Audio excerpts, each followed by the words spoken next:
Hello friends, welcome to the new video.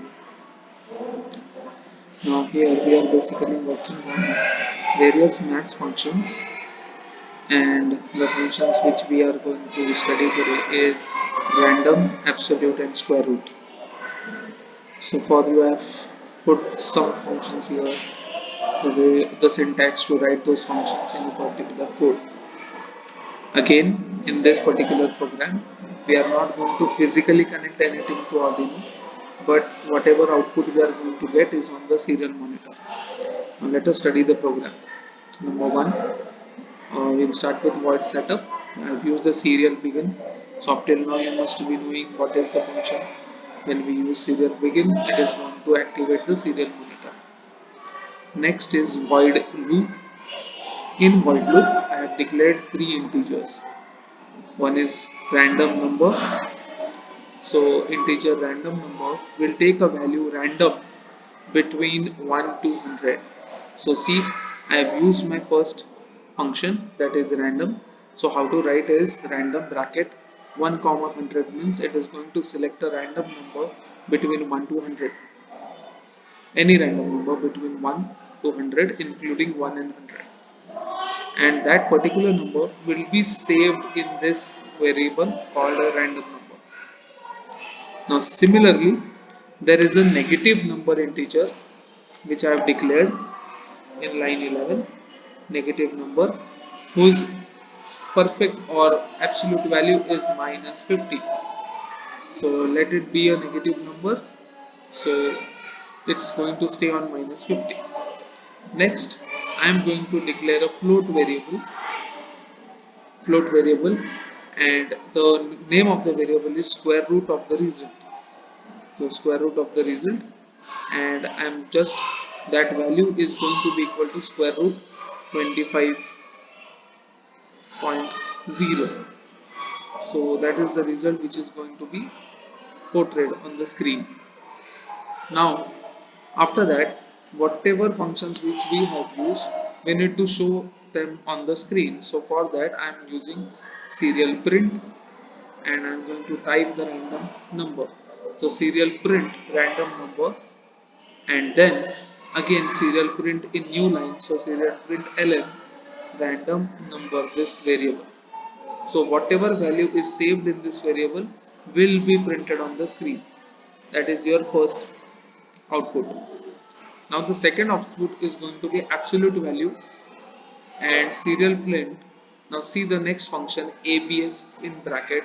So abs, and I'm writing the name of the variable negative number. So absolute value of negative number, that means it is going to be, absolute value means only the number, you don't consider the sign. So that is what is called as absolute value, and for that the function is abs bracket, and in the bracket you write the variable. So absolute, and in the bracket the variable name is negative number. So absolute value of minus 50 would be 50. Okay, so that is what is going to be printed. Yes. In this also you can take random, you can change the program for random and then check this out. And last one, Serial.print square root, and what we are going to print on the new line is Serial.println square root result. So my square root result is square root 25. So the function I am using is square root. So square root of 25 would be 5. So that would be printed here on the screen under square root. So we will be seeing a random number between 1 to 100 when we take the output. Then we will be seeing an absolute value of minus 50, and next square root of the square number selected here. So here the number selected is 25, so here it would be 5. And then after finishing this there will be a delay of 1000 milliseconds. So this is what the program is. Now let us see the output on the serial monitor. So I'm just switching on the serial monitor. Okay, the program starts with absolute value, as you can see. absolute value 50.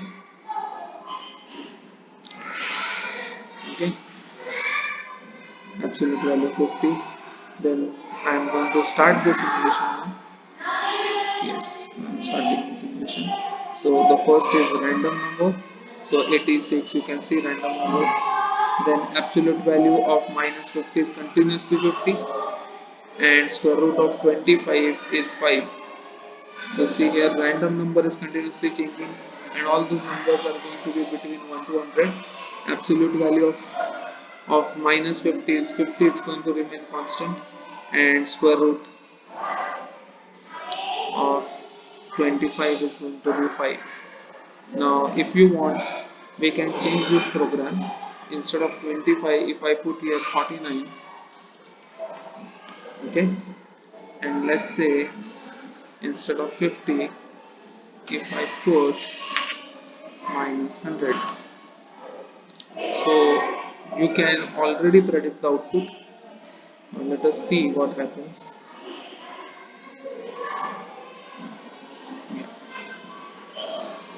You see, now random number is again switching between 1 to 100. Absolute value of minus 100 is 100, and square root of 49 is 7.